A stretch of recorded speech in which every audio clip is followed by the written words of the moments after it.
Go ahead and submit those questions.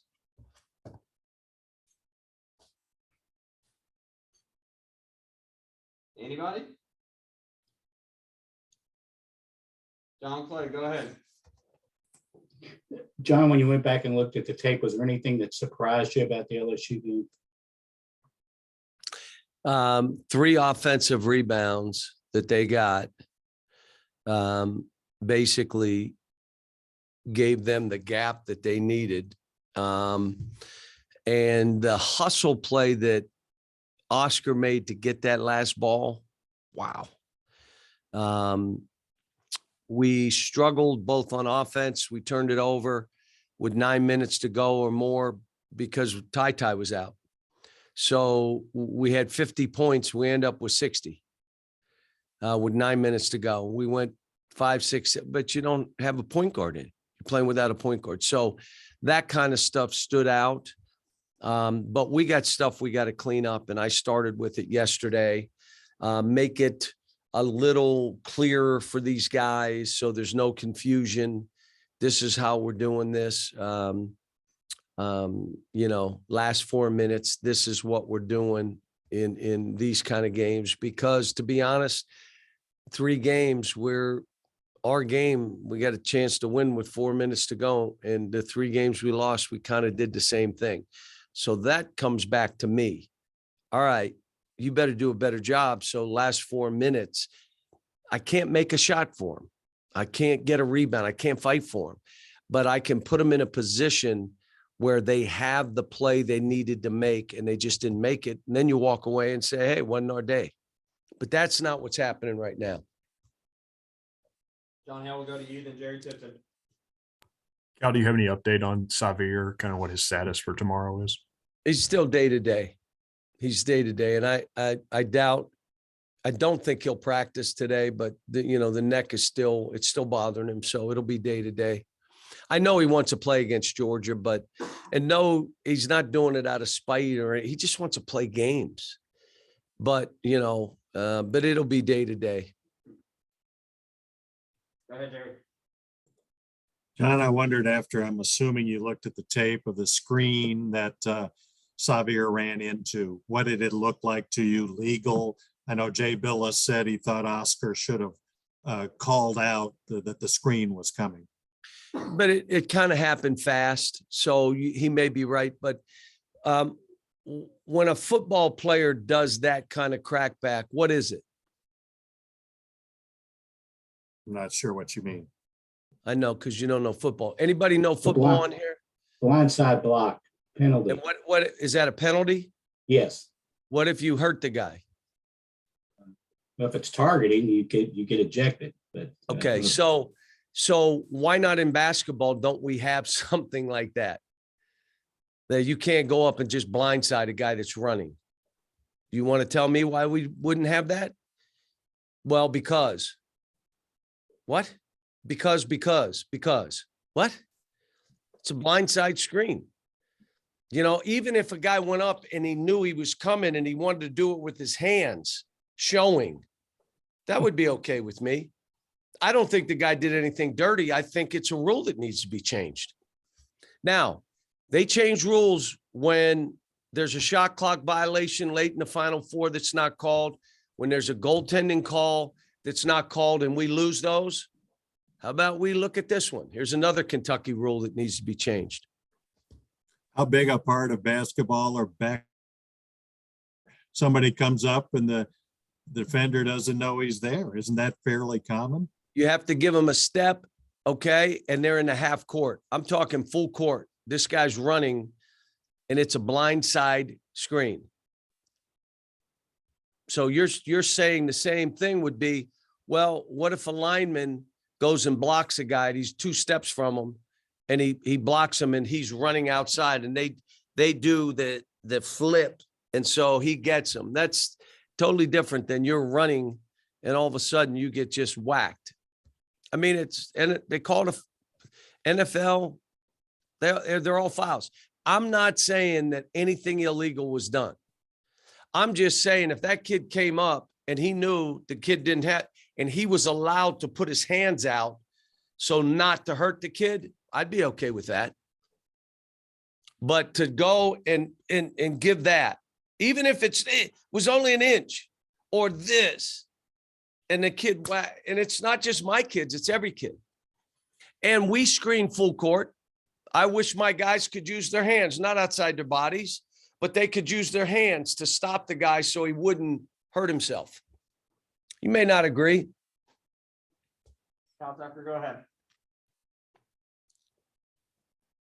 Yeah, Cal, regardless of what the plan is or what it ultimately becomes with Shaden, this is such a unique situation. You've been through it once before. How do you talk to the rest of your team about a guy like Shaden, a highly ranked guy like Shaden, kind of dropping in right in the middle of the season? And how do you talk to Shaden maybe about how he can endear himself, ingratiate himself with the team? Well, he just has to blend in and be a teammate, which means you got to be around the guys. You got to be there. You got to talk. Shaden is not a guy that says a lot. Well, you got it. You can do that, but the only way you create relationships is that you speak, you listen, you talk. So he'll have to do that. But he's a ways away from playing games, and it may be a year from now.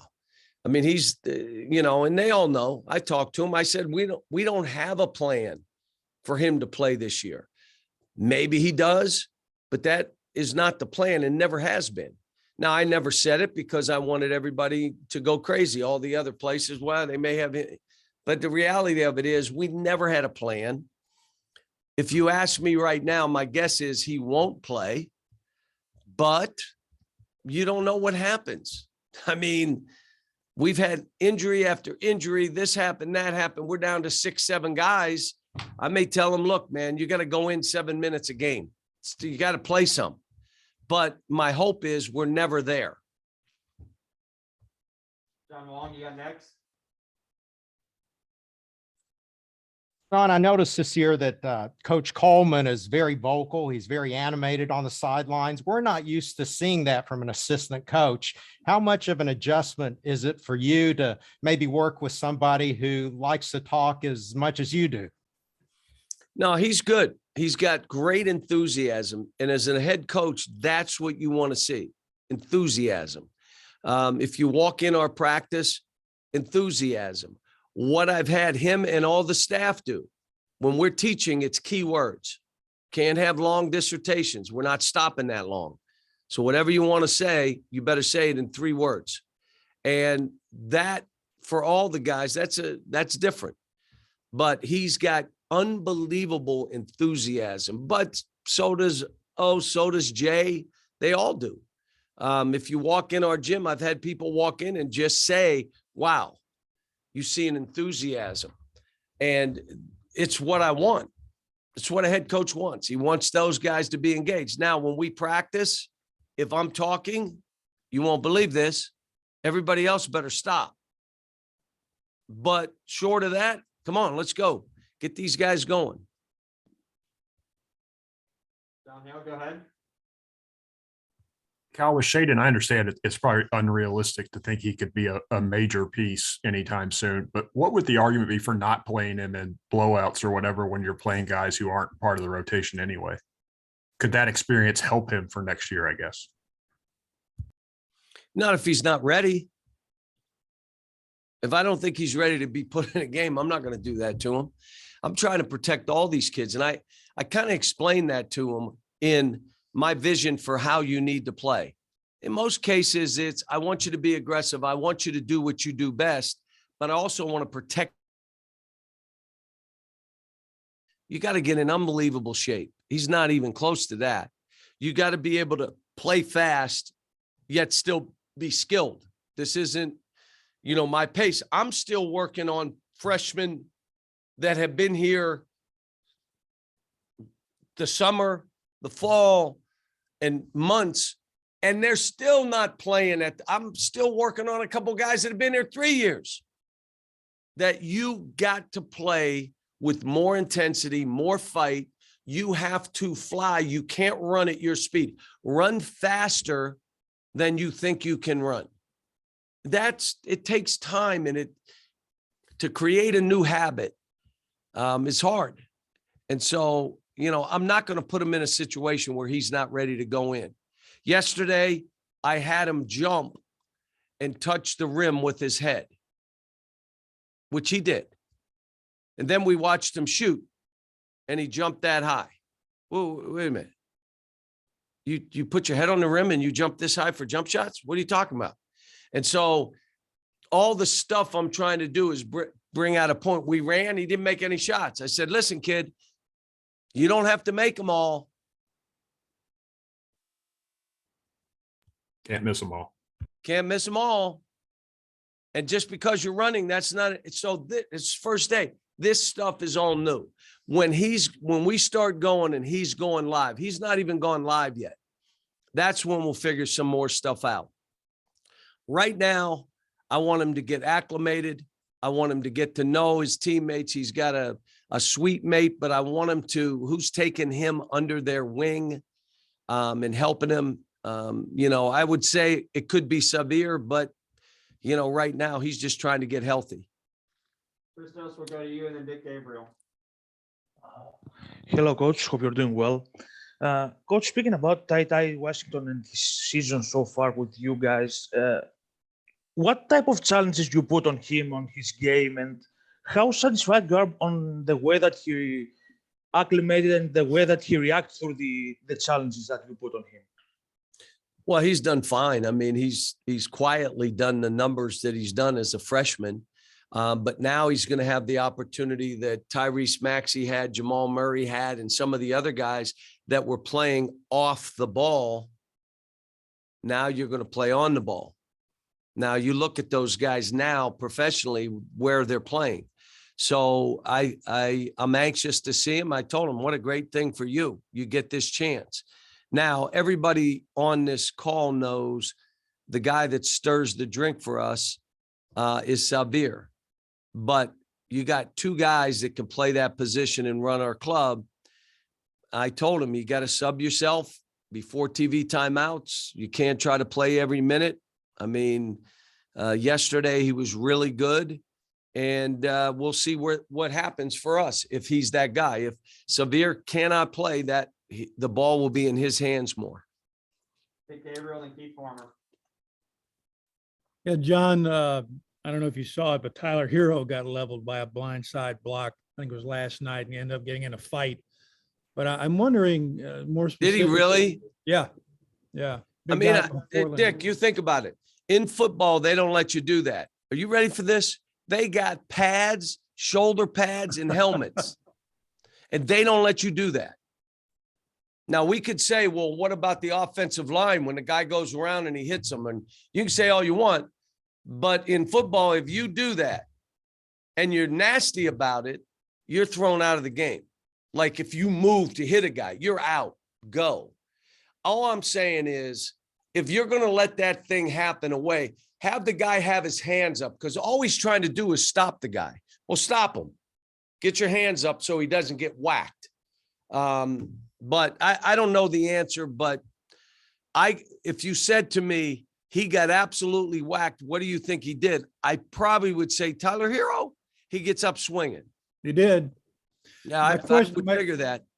My question is real quickly, in your video study of Georgia, they're struggling. Is it, and you don't need to give away the store, but is it a matter of them they miss Xavier Wheeler? I mean, losing a guy like that hurts a team, as you well know. I think they lost a couple guys, but here's what I would say. They had Texas A&M beat. They had the lead with 6 seconds to go, and a kid makes a pull-up three, not a screen, not a screen down, screen away play. The kid just came down and jacked the three, and it was guarded, and he makes a three at the buzzer, and that's how they lose. And Texas A&M is 12-2. So they're capable. I'm going to tell you, all the tape I watched, excuse me, they play. I need to get tested. They play hard. All right. They compete. They run good stuff. Tom always does run good stuff. They have good defensive schemes. They do a zone 2-3. They do a matchup zone. They'll do a little bit of press. He'll throw different things. They play pick and rolls different. They're a hard show. And then sometimes they'll drop. So, it's a good challenge. And for Ty, there's different things he's going to have to face, and he hadn't faced them this year. Keith, go ahead. Hey, Coach. We're talking to Oscar earlier about rebounding and everything. I was just kind of curious what is different in his technique or the way he approaches it, as opposed to some of your past guys like an Anthony Davis or a Julius Randle. Well, the kid has really strong hands. So the thing that we focused on with him is grab it with two. You just make sure you grab it with two. The second piece of it is he's 255. So when he leans on you, he can then jump. You cannot jump. He's not pushing you. You're just having 255 lean on you. He'll jump to get it. You're just, and the coach, go get it. Go get it. I got a weight on my shoulders of 300 pounds. You go get it. And so that happens. Now, what happened last game twice, he didn't bum rush the 3-point shooter late, because when the kid shot it, what was he trying to do? Go rebound. No. Your job was to take away that three, not rebound when that's the position. We got other guys, let it go and then go get it. So, we talked to him about it, and we got to get him to talk more on pick and rolls and all the other stuff, but we'll see. Guys, anything else for Coach? All right, we will see you tomorrow. Thank you.